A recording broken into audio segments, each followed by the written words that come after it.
fait, face au sommet sur l'éducation supérieure, sont nombreux. Mais d'abord, il faut se remettre dans un contexte. On a été nombreux dans la rue au printemps dernier à sortir et à vouloir être entendus, à dire qu'on n'était pas en accord avec les propositions du gouvernement. Mais maintenant, il est rendu le temps, en fait, de proposer.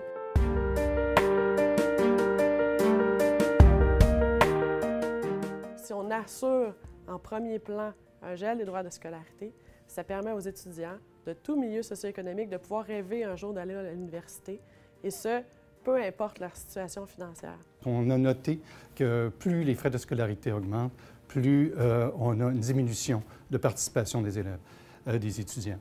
Alors, vous voyez que pour nous, la centrale, je pense que c'est un frein à aller au niveau de l'augmentation des frais de scolarité, puis ça ne répond pas aux rêves qu'on s'était donnés dans les années 60, et puis aujourd'hui, au même rêve d'avoir finalement une société qui peut s'enrichir avec l'éducation. Un des freins à la fréquentation de l'université, ce n'est pas économique, c'est culturel. Il y a des contraintes familiales, il y a des contraintes géographiques. Disons, l'étudiant qui vient de Rivière-du-Loup, il n'a pas accès comme celui qui demeure à Sillery ou à Outremont. Donc, il faut tenir compte de ces réalités-là.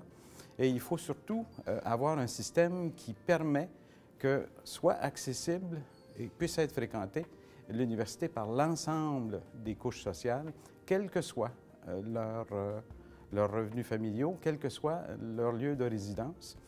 Et pour la CSN, bien, nous, on croit que la meilleure avenue, c'est la gratuité scolaire à tous les ordres d'enseignement et que pour ce faire, il faut maintenir le gel des frais de scolarité à l'université dans une perspective d'atteindre éventuellement la gratuité. Pour l'étudiant, l'investissement qui est fait, il y a un retour qu'il va avoir.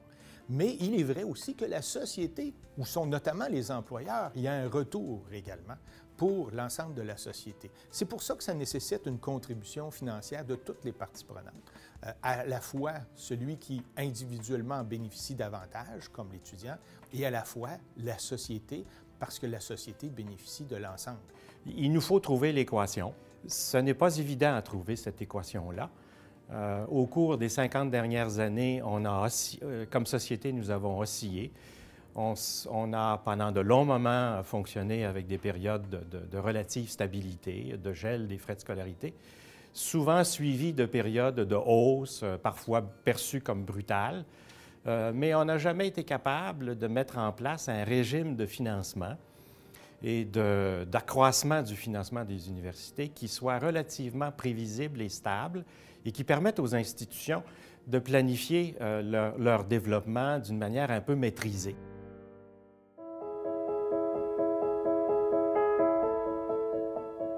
Si on se consacre uniquement à regarder la petite question des frais de scolarité, on passe à côté. C'est évident à nos yeux que ce n'est qu'une composante dans un ensemble. Il faut regarder la formule de financement des universités. Est-ce qu'elle continue de produire l'effet qui est souhaité? On a vu au cours de la dernière décennie, par exemple, la multiplication des campus satellites, les campus d'universités un peu partout dans la province.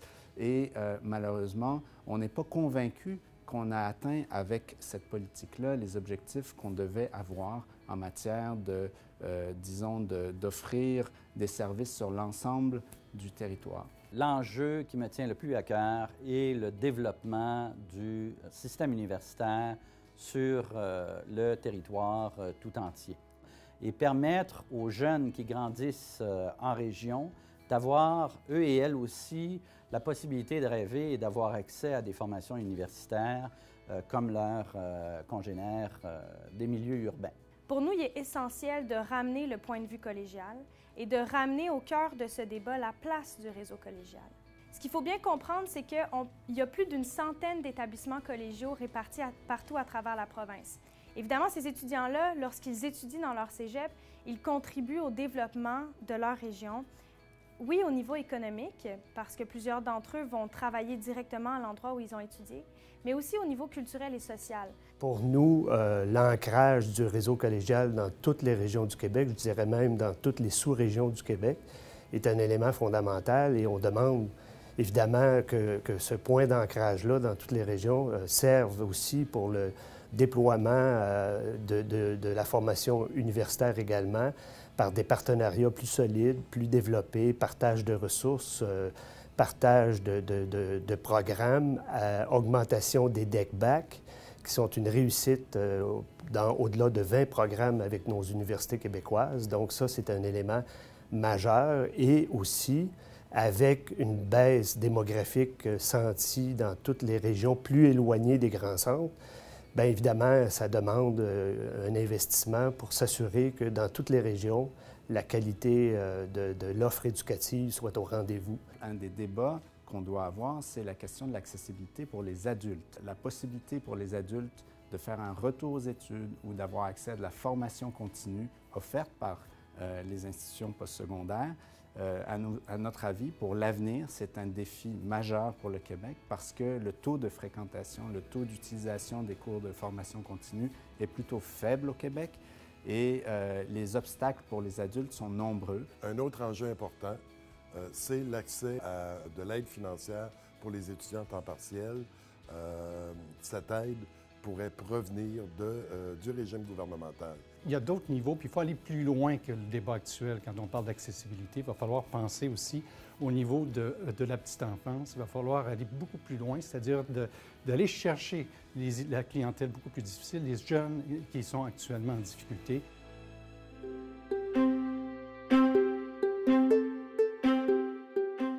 Mais moi, ce qui vient me chercher, c'est la définition de la qualité quand on parle d'éducation, quand on parle d'enseignement supérieur, quand on parle d'une relation humaine privilégiée entre un enseignant, une enseignante et ses étudiantes, ses étudiants. Cette qualité-là ne peut pas toujours être calibrée et ça ne peut pas se compter que par le nombre de diplômés qui sortent de l'institution à chaque année. Ça ne peut pas se compter par le nombre de diplômés qui se trouvent un emploi. La qualité en enseignement, elle est plurielle. Un des enjeux extrêmement cruciaux, pour moi le plus important, c'est l'encadrement des études. C'est l'ensemble des services et des appuis qui sont donnés aux étudiants de toute provenance pour leur permettre de réussir. Et réussir, ce n'est pas simplement commencer les études, mais c'est obtenir le diplôme. Il manque de façon récurrente un grand nombre de professeurs réguliers, permanents, dans les universités du Québec. Plus de 1000 professeurs présentement devraient s'activer aux tâches d'enseignement et de recherche, ce qui n'est pas le cas. Ça affecte nécessairement la relation pédagogique. L'encadrement que nous pouvons avoir avec les étudiants, il est nécessairement de moins bonne qualité. C'est forcé. Et là-dessus, il faut s'entendre. Les chargés de cours font un excellent travail. Plusieurs de nos professeurs ont d'abord été des chargés de cours. Les chargés de cours, ce sont des personnels engagés, qualifiés, qui ont une pratique professionnelle qui vient tout autant que la recherche nourrir leur enseignement. Et si on les intégrait encore plus dans les structures universitaires, ça ne ferait qu'améliorer leur rapport à l'université. Alors, je crois qu'un des enjeux, à l'instar de d'autres pays, c'est qu'on change notre système d'évaluation des professeurs et qu'à partir de maintenant, les universités et les gens qui y travaillent soient évalués, bien sûr, sur leur contribution à la recherche, bien sûr, sur la qualité de l'enseignement, mais aussi sur leur implication dans la société. Il y a beaucoup de compétition pour nos professeurs. Il y a beaucoup d'opportunités à l'extérieur pour eux. Et c'est nécessaire qu'ils ont les infrastructures, la compensation, les laboratoires, le support pour utiliser leur talent pleinement. Et maintenant, c'est très difficile. Par exemple, nos 4 universités avec les facultés de médecine sont financées au bas des facultés de médecine au Canada, en Amérique du Nord. Et ça ne suffit pas de retenir nos talents ici au Québec. L'objectif ultime que le système devrait poursuivre, c'est qu'on se les arrache, les finissants, les diplômés. En fait, pour nous, l'enjeu principal, c'est que et la société et les employeurs et les individus eux-mêmes puissent réaliser le plein potentiel de ce système d'enseignement supérieur.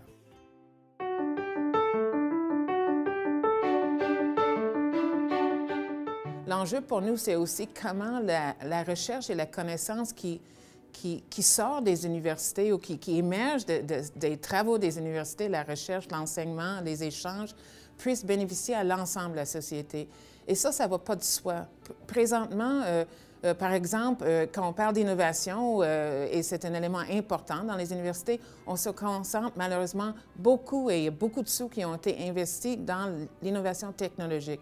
Bien sûr, c'est important, l'innovation technologique, mais souvent, cette innovation est utilisée par la suite pour commercialiser des produits, pour développer les entreprises. Encore une fois, c'est bien, mais les défis de notre société avec les changements climatiques, avec le vieillissement, avec tous les changements du 21e siècle, c'est aussi d'apprendre à faire des affaires différemment. Et ça, on appelle ça l'innovation sociale. Je pense qu'il y a lieu de s'interroger sur les liens entre la recherche qui est faite avec le marché, entre l'université et les entreprises. À quel point il y a une autonomie qui est préservée dans le champ de la recherche, à quel point les chercheurs sont véritablement indépendants face à ce qu'ils font. Pour les étudiants, je pense que ce qui est important, c'est de se concentrer sur l'aventure intellectuelle qu'est la recherche. L'étudiant collégien doit se sentir impliqué dans toutes les sphères qui concernent son cheminement au sein du réseau collégial, au sein de son cégep. Il doit se sentir impliqué dans sa classe, avec son enseignant, mais il doit aussi se sentir impliqué dans les corridors de son cégep. Il doit sentir que sa place au collégial, il peut l'occuper à 100 % pour, oui, avoir le meilleur cheminement académique possible, mais aussi se développer au plan social. Puis l'objectif du réseau collégial, c'est aussi de former des citoyens qui ont développé leur sens critique, des citoyens qui ont continué à avoir accès à une formation générale et en ayant aussi accès à une formation qui est plus spécifique. On a besoin de politiciens, on a besoin de juristes, on a besoin de philosophes, on a besoin d'anthropologues, on a besoin de toutes les compétences. Et ça fait partie de nos besoins d'avoir des gens en sciences humaines qui sont bien formés, des gens qui sont capables de faire progresser la société, parce que la société, surtout comme la nôtre, est beaucoup influencée par les gens qui sont des faiseurs de politique, des policy makers, et ces gens-là sont souvent des gens qui viennent des sciences humaines. Donc, on a besoin de bien les former, de bien préparer cette relève-là, autant que les ingénieurs ou que les dentistes.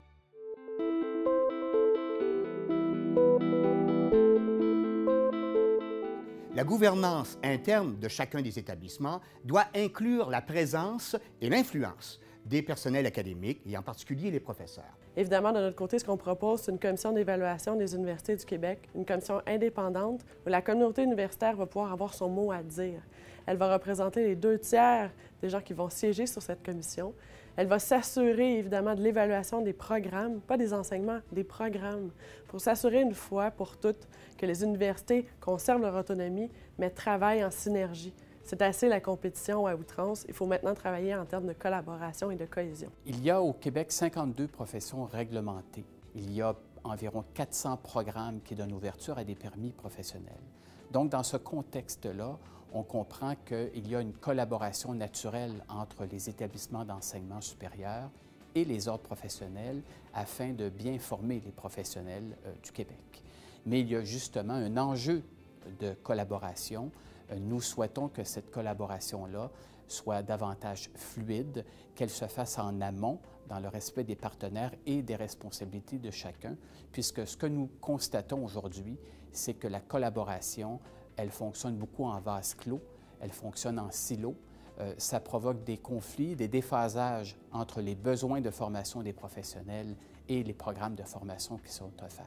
Le souhait que j'aurais pour l'enseignement supérieur au Québec, c'est que la société, globalement, s'élève. On parle d'un sommet. Quand on parle d'un sommet, il faut s'élever. Et j'espère que la société va être capable de s'élever et d'avoir une vision qui va la convaincre que c'est une valeur fondamentale d'une société, l'éducation.